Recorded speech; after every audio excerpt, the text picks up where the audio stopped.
विशिष्ट महर्षि और प्रभु रामचंद्र जी का ज्ञानमयी संवाद सुनते हैं द आर्ट ऑफ लिविंग के फैकल्टी स्वामी वैशंपायन जी की वाणी से।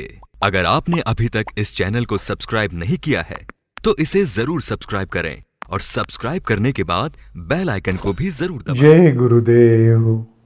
योग वशिष्ठ के अगले एपिसोड में आप सबका बहुत बहुत स्वागत है।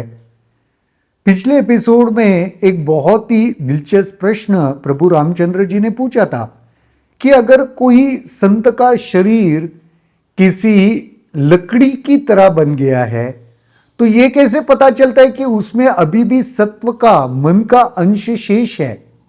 तो उसके ऊपर एक बहुत दिलचस्प चर्चा कल के एपिसोड में हुई थी। आज उसी को आगे देखते हैं।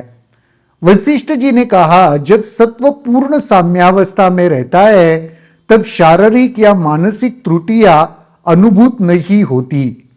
सत्व का त्याग संभव नहीं, वह समय पाकर अपने अंत तक पहुंच जाता है। जब शरीर में न मन रहता है और न सत्व ही, तब शरीर भी उसी प्रकार पंचभूतों में विलीन हो जाता है जिस प्रकार ताप पाकर बर्फ पिघल जाती है। तो जब पूर्ण साम्यावस्था की स्थिति आती है ना, तो फिर वह पंच महाभूत में सब कुछ विलीन हो जाता है। सत्व अगर थोड़ा भी शेष है तो फिर शरीर बचा रहता है।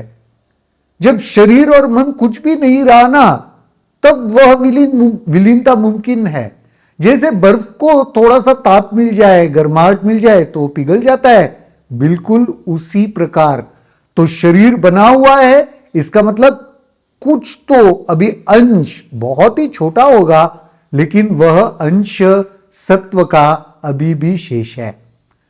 शिखिध्वज का शरीर मन से मुक्त था, परंतु उसमें सत्व के लक्षण तो विद्यमान थे।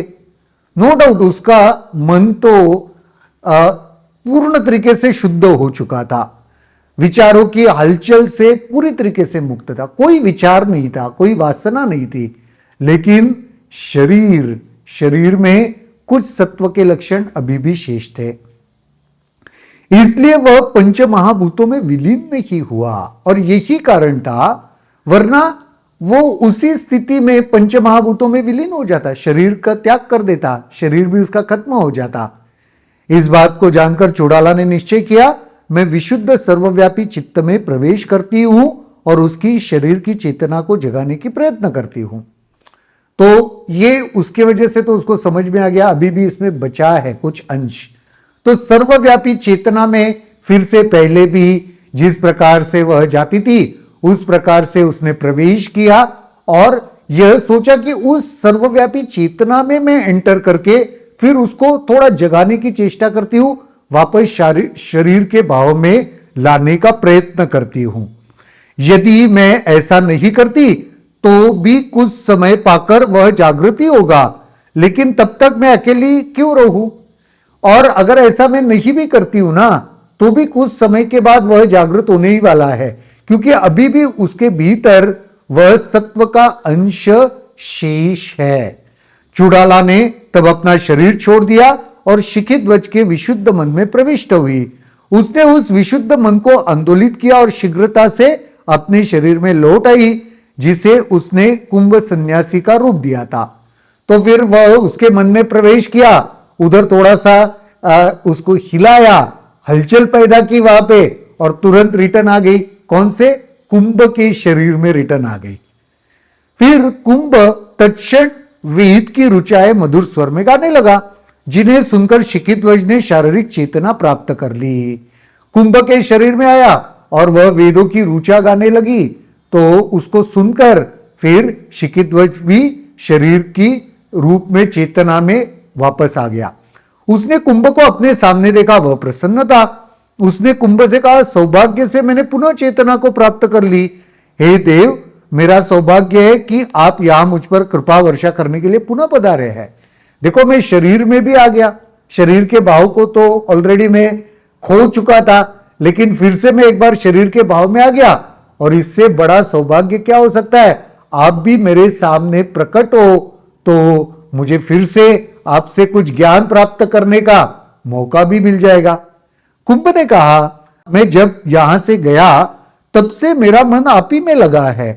मेरे मन में स्वर्ग जाने की इच्छा नहीं, बल्कि आपके पास ही रहने की इच्छा है। इस संसार में कोई मेरा रिश्तेदार या मित्र नहीं, एक तुम ही शिष्य और विश्वसनीय व्यक्ति हो। मैं जब से यहां से गया ना, मेरा मन तुम में ही लगा रहा। मुझे स्वर्ग भी जाने में अभी दिलचस्पी नहीं है, और वैसे भी इस दुनिया में मेरा दूसरा कोई नहीं है। तो तुम ही मेरे शिष्य हो, और तुम पर अभी मेरा विश्वास भी बस चुका है, बैठ चुका है। तो मैं तुम्हारे पास ही रहना चाहता हूं। शिखिध्वज ने कहा, मेरा कितना सौभाग्य है, आप जैसा पूर्ण आत्मज्ञानी और अनासक्त संत मेरे साथ रहने की इच्छा जतलाता है। मेरी प्रार्थना है कि इस वन में आप मेरे साथ रहे। तो राजा शिखिध्वज को भी आनंद हुआ। उसने कहा, अरे ये कितनी अच्छी बात है कि आप जैसा संत परम ज्ञानी जिसने मुझे ज्ञान में लाया, वो मेरे साथ इस वन में रहने की इच्छा बता रहा है। क्यों नहीं, आप जरूर मेरे साथ ही इस वन में यहीं पर रहे। कुंभ ने कहा, कृपया बताएं कि आप कुछ समय के लिए परम स्थिति में भी स्थित रहते हैं। क्या आपने यह भिन्न है, यह दुख है आदि धारणाओं को छोड़ दिया है?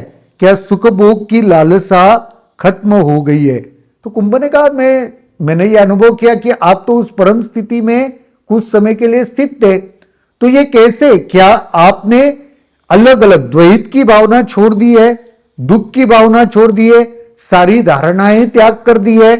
क्या सुख भोग की लालसा आप में खत्म हो चुकी है? शिखिध्वज ने उत्तर दिया, आपके अनुग्रह से मैं संसार के दूसरे छोर पर पहुंच गया हूं। मुझे जो प्राप्त करना था वह मैंने प्राप्त कर लिया। यहां और कुछ नहीं, सिर्फ आत्मा है। न ज्ञाता है, न ज्ञेय है, न उपलब्धि है, न त्याग है। अब मैं ऐसी स्थिति में पहुंच गया हूं, नहीं तो अभी यहां पे कुछ नहीं है। ज्ञाता ज्ञेय ये भेद मिट चुका है, सिर्फ आत्मा है। उपलब्धि है, न त्याग है, सब कुछ चला गया है। सिर्फ उस आत्म तत्व की अनुभूति है। न त्याज्य है, न कोई इकार है, न सत्व, न विशुद्ध मन ही है। सत्व भी नहीं है, कोई विकार नहीं है, शुद्ध मन भी नहीं है। ऐसी स्थिति में मैं पहुंच चुका हूं। विशुद्ध आकाश की भांति मैं अबद्ध मानसिक स्थिति में हूं। अब विशुद्ध आकाश के जैसा मेरी स्थिति हो चुकी है। अब कोई भी बंधन नहीं है। मैं पूरी तरीके से मुक्ति का अनुभव कर रहा हूं। बहुत ही बढ़िया।